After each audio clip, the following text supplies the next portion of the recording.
Friends! Hey! Today we are in Marceline, Missouri, and we're gonna take a look at Walt Disney's hometown museum. Yeah, that's gonna be cool. Check it out, see what's in there, and then maybe afterwards go and see if we can find his house and his barn. And what, Main Street USA too, And right? the real Main Street USA, Yeah. yes. There are like 4 people in the street very excited about something, so. But let's go ahead and go inside and check it out. All right. The museum is located right on the railway. This museum building used to be the train station where Walt's family first arrived to Marceline in 1905.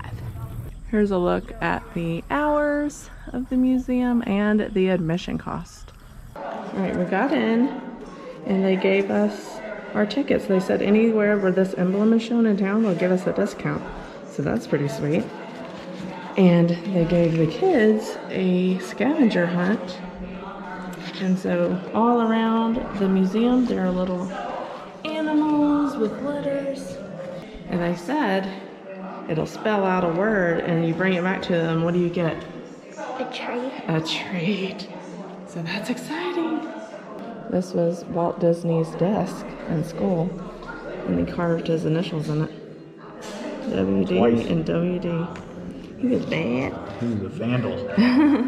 It was used by Walt Disney in 1908. First grade. This is the corner of Ball and Harbor, which is where Disneyland is. It's the northeast corner of Disneyland. There's so many pieces of memorabilia in here. Oh man, I want this. Donald Duck tea set. Yeah, that's so cute. That is cute. Little suitcase for the Mickey Mouse Club members. Audiobooks here and vinyl records. I have that one. Yeah. This is a piece of wallpaper from Disney's apartment in Disneyland. Salvaged by a cast member. New Fantasyland coming true in 1983. 1983. They reimagined Fantasyland back then. Wow. I bet it They're looks always really different. reimagining things. Before they changed to room card keys and magic bands, the Grand Floridian actually used keys to get into the resort. That's cool. This is the sign welcoming you into town, or it was a long time ago. Boyhood home welcomes you. From 1988 until 2001. 88 to 2001. This was the sign. Touch it. You can touch it because it's not behind glass. This sign here says that Walt always remembered the Santa Fe with such fondness that Santa Fe railway engineers always receive free admission at Disneyland. That's a remarkable fact that I didn't know. Look, What you got? it's a quote from Walt Disney. I have always loved trains. I have always loved trains. It's official. It's in the Railroad It's in magazine. Railroad magazine. 50 whole cents back in 1965. This is a piece of Walt's track from his Carrollwood Pacific Railway in his backyard that was constructed in 1950. So this is about Walt Disney's family, and I just connected some dots. I want to do a little research on it after this, but Walt was named after Reverend Walter Parr, and he was the fourth of their children. But the Parr family is the family from The Incredibles, and I don't know if that was an intentional thing there, tying The Incredibles to Walt Disney or what, but that's kind of cool. These are letters from Roy Disney and Walt Disney to their sister Ruth. These are really cool, just little correspondences. Hey, I'm thinking of you. Here's what we got going on. This is neat. Walt Disney purchased this television for his sister Ruth, who didn't like crowds, and that way she could watch the opening of Disneyland in 1955. This is their brother Herb, who ended up just being a mail carrier. That's all he wanted to do. He moved to Los Angeles from Portland, Oregon, and Walt and Roy tried to get him to work at the studio, but all he did was deliver mail. He died in Los Angeles in 1961. And then Ray was the next oldest brother, and he followed Roy and Walt to Los Angeles and became an insurance agent. Studio employees as potential customers, and they came to believe that their jobs were at risk if they didn't buy insurance from this guy, who looks 100% like a shady insurance guy. And he eventually got banned from the studio, but he was the last surviving Disney brother, and he left millions to the Shriners Children's Hospital in LA. This record is a interview that Walt did of his parents for their 50th anniversary. He made 3 copies of it, and Ruth donated this. If you want to hear the conversation, they play the conversation on this video screen here, and you can hear how Walt playfully interviews them and gives his dad a hard time for one-word answers and stuff. It's quite heartwarming. Now, more fun awaits up these stairs. This is a mural of the Dreaming Tree. And if you look way down there, where my finger is, there's a hidden Mickey. Wow. This whole town shut down for the memorial. All businesses closed between the hours of 1:30 and 2:30. Friday, December 16th, 1966. That is incredible. This town really, really loved him. You can also sit in here if you'd like and watch Walt Disney, the Man Behind the Myth. If you haven't seen that, it is available on streaming. Here's a cool thing. You can become a member, and for $125 you can get a brick that will go outside. It's called the Main Street USA membership. That's cool. You get unlimited free general admission for 2 members and 1 guest.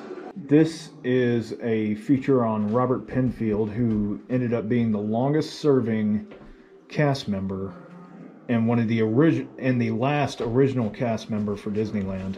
He was saying that orientation was on Wednesday, July 13th. That's like really close to that. That's like 4 days ahead of time. Yeah. He's like, I saw Walt Disney standing in front of the Penny Arcade talking to art directors and contractors. And then Disneyland was the first and only job I ever had of true employment where I drew a check. Wow. The last of the Club 55ers. He ended up being Construction Services Area Field Superintendent. So the Club 55ers are the people who worked at Disneyland in 1955. Yeah. So that's what Club 55 is, if you don't know. I did not know that. Do now. I learned something today. I learned it over there. Hey, here it is. There's a whole piece about it. So this is a piece of the Walt Disney Dreaming Tree that fell in 2015. And so you can actually come and touch the tree that Walt Disney used to like to sit under and hang out. You touching the tree, buddy? I am Walt Disney. The second. Walt Disney the second. And so they planted a dream tree sapling on the Disney Farm in 2004, and another one at Disneyland Park in Anaheim, and it's located on Tom Sawyer's Island and can be seen from New Orleans Square. I'm going to see if I can see that next time we are allowed to go to Disneyland. Walt Disney II is drawing Mickey. There you go. There we go. Signed and everything. JA 2020. Here's KA's Mickey. Look at that. There you go. That Mickey's so cute. Somebody remembered her drawing class at California Adventure. Do you remember how to do it? I don't.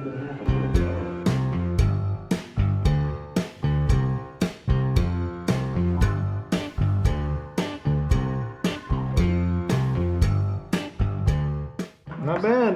Hiya, pals. It's me, Mickey Mouse.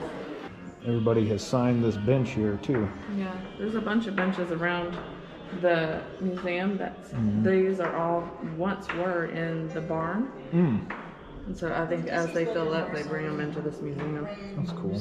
Yeah. Walt Disney had designs to do a theme park in Marceline about family farms. Ended up buying 300 acres of farmland surrounding the city of Marceline. But basically the idea was that kids could learn about life on the farm. And so this is the drawing that he came up with for the town. Fishing lake, barn dance and cafe, a motel with an inside pool. Out towards the back of the museum, they have an old locomotive, Santa Fe locomotive, that would have been on these rails right here during the heyday of the trains and stuff. So in 1966, Roy donated one of the old retired midget Autopia cards to this museum. Yeah. Well, yeah. And it used to be out here. They've since taken it down. Yeah, it ran from 66 to 77. Yeah, this is a walking track to memorialize the gift. Oh. And so they're not going to ever return it as an attraction, but this is a park for people to play, run around, do all that stuff. It's similar to the track, but this walking path was designed by Disney Imagineers. Oh. Yeah. Interesting. This is historic Marceline, Missouri's E.P. Ripley Park. In 1898, the Santa Fe Railway donated land in the center of the city for this park. And then Walt Disney played in this very park when he was a child and would later name his first steam engine installed in the Disneyland Resort the E.P. Ripley. We have ridden on a train pulled by the E.P. Ripley. Yeah. Yeah. That's crazy. That's so awesome. And then when we walked up, I was like, E.P. Ripley, that name sounds familiar. But this is why. History! Yeah. It's amazing. Yeah. All right, so the museum was amazing. Mm-hmm. And now that we've seen the museum, we're gonna go look at the original Main Street USA. Yeah. And try to find the house and the barn. Right down the middle of Main Street, USA. They have this nice plaque on the wall that's commemorating that Walt Disney's hometown of Marceline as much as it was when he lived here. Hasn't changed very much. The first plans of Disneyland show a remarkable resemblance to the town and its storefronts on Main Street and locomotives coming and going. It's pretty sweet.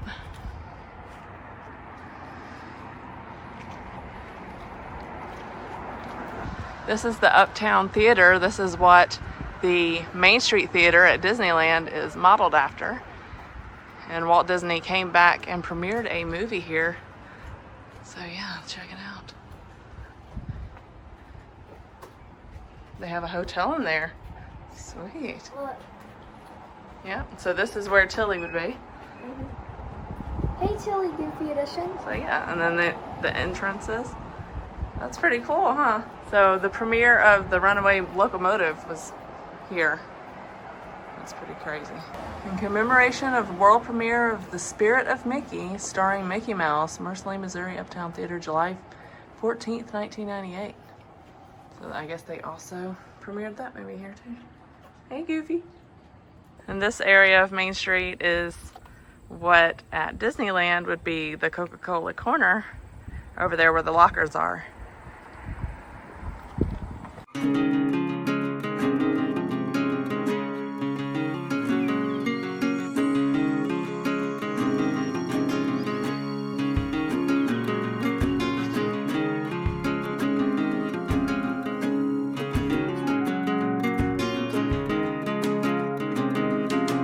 So we've driven down the road and we've parked down the street from the original family farmhouse, and we passed along the way, but people live there, so we just passed by.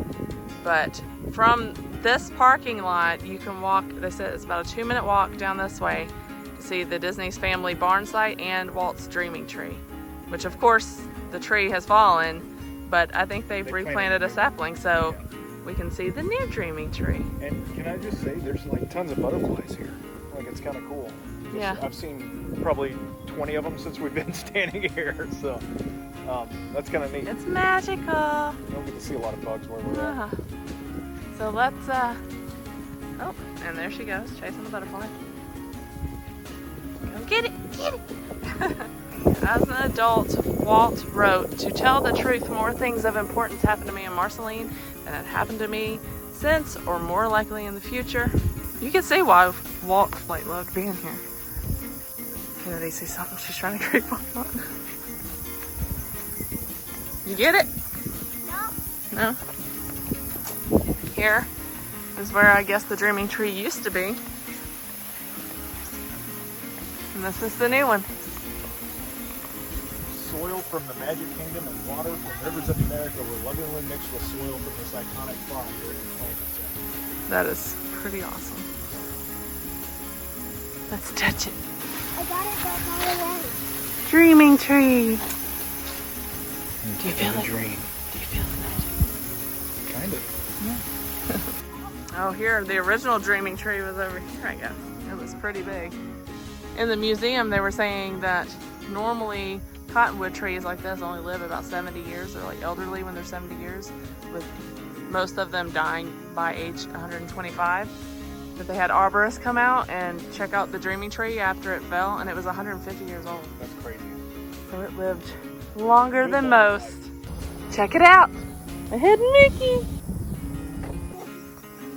Oh, there's the barn. You see it? Do you see it? Do you see the barn? This totally seems like something Walt Disney would do, but when he was young, he held a circus in this barn and had his friends pay him 10 cents to see it. And it was basically a goat, a pig, and the family dog and cat dressed up in his sister's doll clothes. A lethargic goat. Yeah. That's what got me laughing. But yeah, when his mom heard, she was mad, and she told him, if you deliver more than your audience expects, they will never be disappointed. Yep. And now, It became one of his core values. yeah.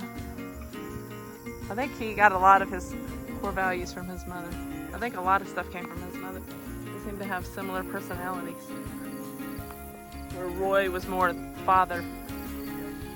And together they were the perfect match. Got a butterfly. Kennedy found a butterfly, or Yeah, killed a butterfly. It's a lady. Whoa. It's a lady butterfly. Welcome to Walt's barn. This barn was built by volunteers in the summer of 2001 to help celebrate Walt's 100th birthday. It was constructed using the blueprints Walt had commissioned for his own Homely Hills workshop. Autographs and messages to Walt and Roy are welcomed on the interior of the barn only. All others will be removed. So let's go. Leave an autograph or message. Oh, here's a train. So that's what Walt would hear. Like his uncle would honk the horn, right? Yeah, 'Cause he- in a specific way. Yeah. And so then Walt would hear it and he could run down the street so he could ride the last Pretty one. good clip. It's a good mile. Well, he was a young boy. He had the energy. Yeah. All right. I'm going in the barn. Wow.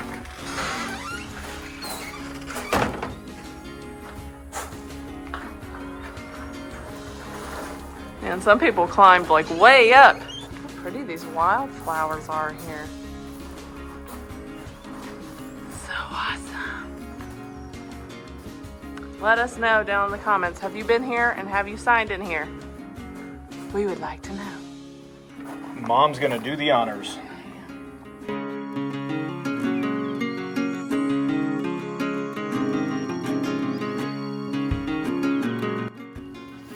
Perfect. We were here. We was here. Thank you, Walt and Roy. Yes. And Kennedy wanted to do one of her own, so there's hers. Good job, Kennedy. Your name will be here forever.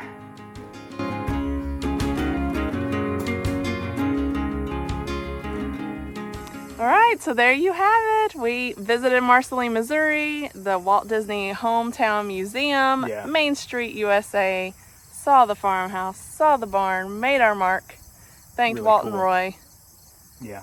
and saw the new dreaming tree, the son of the dreaming tree, Son of dreaming and tree. the site where the dreaming tree was. Yeah. So pretty awesome. Very. Definitely worth the stop. If you ever get a chance, if you're in the area, if you're either in like Kansas City or St. Louis, It's not a make bad the drive. trip. It's not bad. 2 hours, maybe 3 if you're coming from St. Louis. Totally worth it, especially if you're big Disney fans like we are. That's right. So if you like this video, give it a big thumbs up, and we'll see you guys next time. Bye. Bye.